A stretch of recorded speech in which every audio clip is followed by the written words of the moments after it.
Hi guys, today I'm here to do a journal page prep video. I'm kind of nervous to do one because I normally prep the pages by myself. If I mess up, I fix it. So we'll see how this goes, but it was requested by Bobby Joe to show from a page that I posted on one of the Facebook forums. She wanted me to post a video on it. So I'm happy to do that.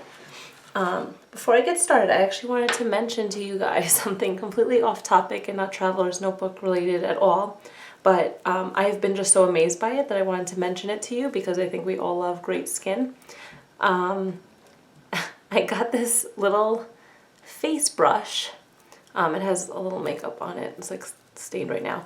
But it's a little face brush from Style Works. I got it at Bed Bath & Beyond. I saw a bunch of people talking about the Clarisonic, and then I read that it was like $180 or something like that. And I suffer from like some flaky or dry skin sometimes. So this was like, I don't know, $5, $6, and it literally is like a toothbrush for your face. My skin has felt amazing since. I just used my my cleanser on this, rub it around in circles for a couple minutes, and then put a moisturizer on after, and it's been awesome. So if any of you are interested, I just wanted to quickly mention that. But here is, I'm going to do it, I'm finishing up the last few pages of my Chic Sparrow insert. This is the personal size. This was the page that was requested to do a video on. I actually used my Versa Magic Dewdrops. I used the Key Lime and Pretty Petunia. So because it was requested on this, I'm going to do that one first, and then I'll do a few other options. So what I did first was I have these stencils from Michaels, and they were from the boho collection. They came in like a 6-pack of different stencils, and they were like $5 or something like that, $6. So I just take this off of here, and I've been using the Tim Holtz daubers. They come with a couple of these in the pack. Again, like $5 for the two of them come together from Michaels. And I just dab this on here and get the ink on the dauber, and then just kind of push it onto the paper.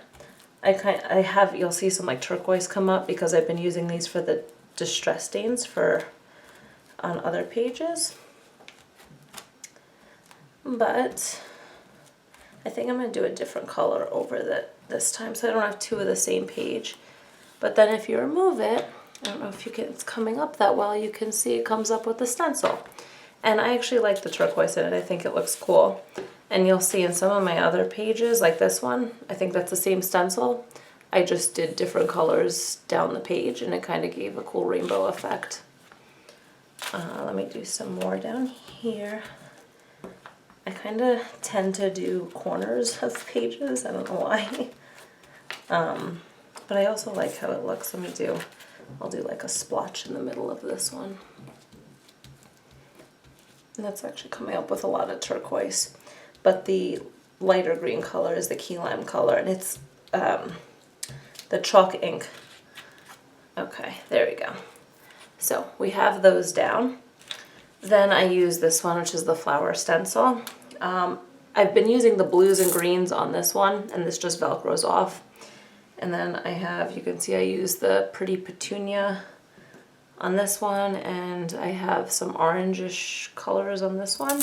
I think I'm going to use this orange one, and I'm going to use pink grapefruit for the flowers. The one I used on the other page was, yeah, I think I said that, Pretty Petunia. It's a really pretty periwinkle color. So again, just like daub that on, get some color on there, and you could kind of just go over. I don't like doing it up to the edge because it creates that sharp line here, and it looks kind of unfinished, so I kind of tried to push that off. Unless I'm finishing it on the corner, so it doesn't look like there's just a random straight edge across the paper. And then this one, because they're like finer I don't know, it's a finer stencil. You kind of have to like really push, and I've been twisting. Like smudge that, okay. Push and twist it, and it kind of gets then in all the little creases and everything like that. I messed that up on the first time I did it, but that's why you practice, you learn these things. All right, oh, I like that color. I think that looks kind of cool. All right, and I'm gonna do just some on this page.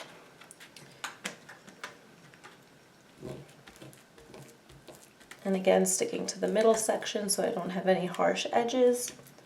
And I like the overlapped look. It doesn't need to be perfectly centered or anything. I think the messier the better. I think it looks kind of cool that way. And I'll put some up in this corner since there's nothing up here.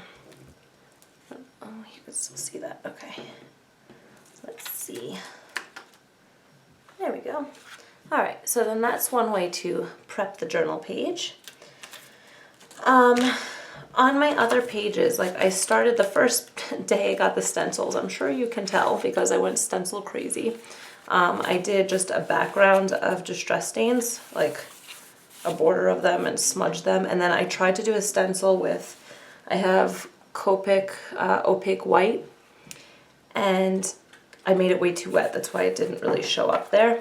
But if you have it a little bit drier, I'm sure it'll be fine.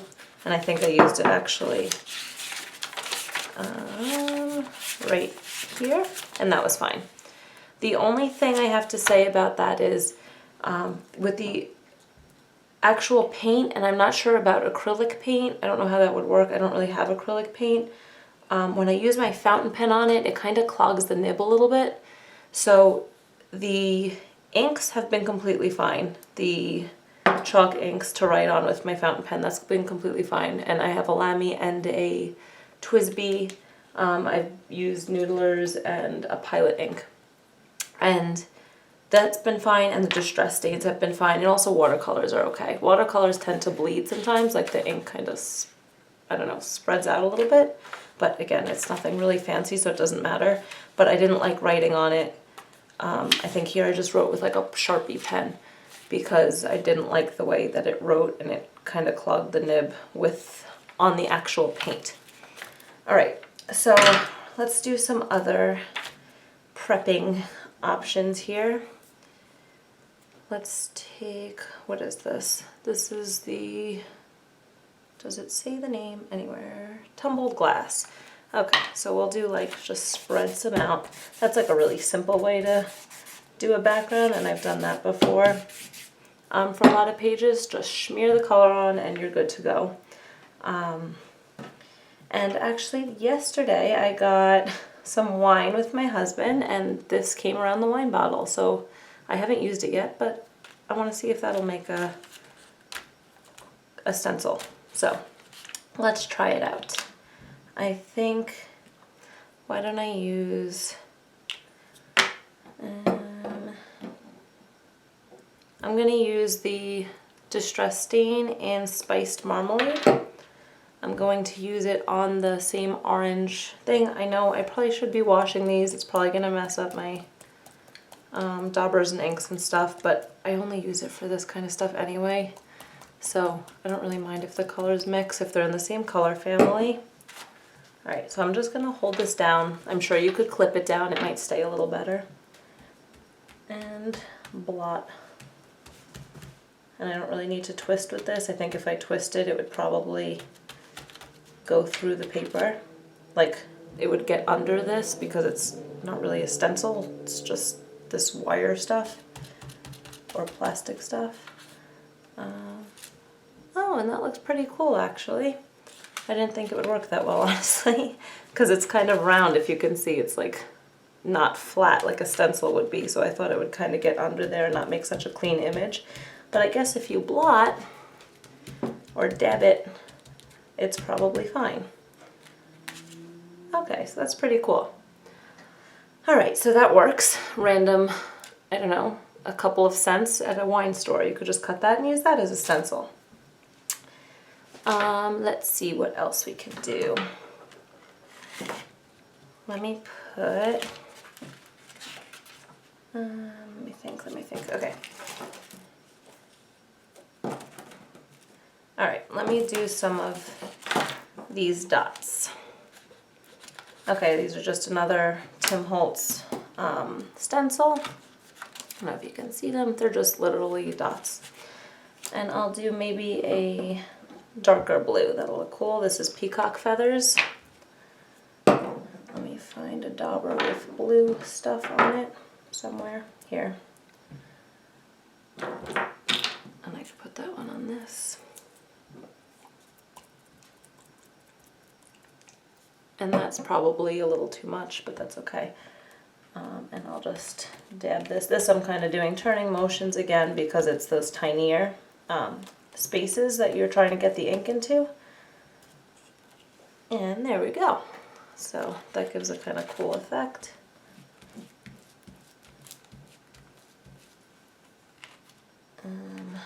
Okay, that did one. And again, you can like kind of layer these however you want. You could create whatever kind of background you want. You could do a whole rainbow background, then start layering stencils on top of it. I just wanted to play around to give you guys maybe some ideas. That's fine with that. And then a couple times I was putting matching washi on it. Just like a little piece of washi here or there, and then journaling around it, and that was kind of fun. Then let's see, I can also do the same thing with watercolors. That I've been using a brush. I have, okay, this bamboo brush here that I was going to use for painting, but I don't really like how it paints, honestly. So I've been mutilating the bristles by like dabbing it on the paper like a psychopath. Let's see. I can take, I want to do a clear stencil just so you could see how effectively it works, because like a stencil like this that's supposed to look messy is going to look like a mess anyway. So let's take this one. I actually love this stencil. I've been using it together, or you can separate it and just use this section or this section. Let's try the whole thing together. And here are my watercolors. They're just, what is this, Winsor Newton. I'll take some of this orange color. I have a thing for like oranges and yellows and reds. I don't know why. I like love the way they look. And I don't know, that might be a little wet, but I'm literally just blotting it on the paper. Let's see. This might take a little bit longer to dry, and you could get different opacities to the color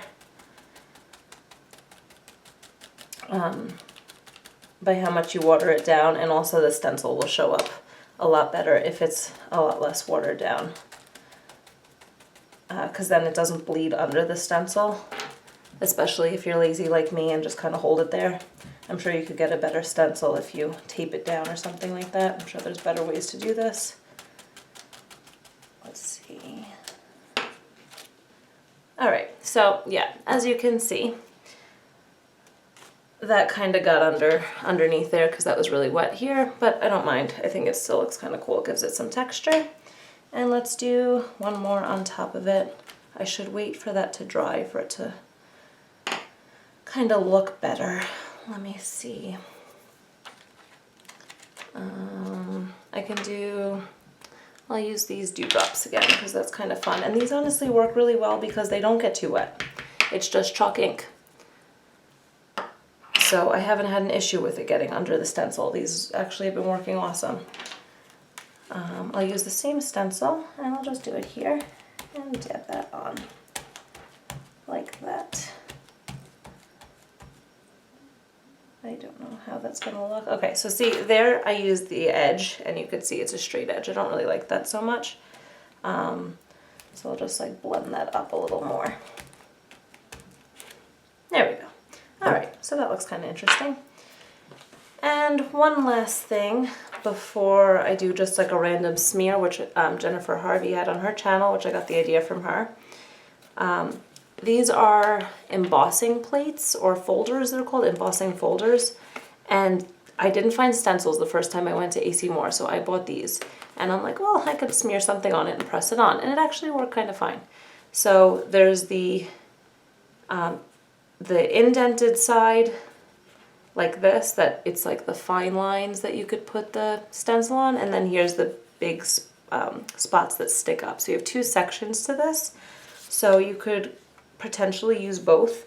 I think the thinner lines worked a little better, but I'll show you. We'll do both.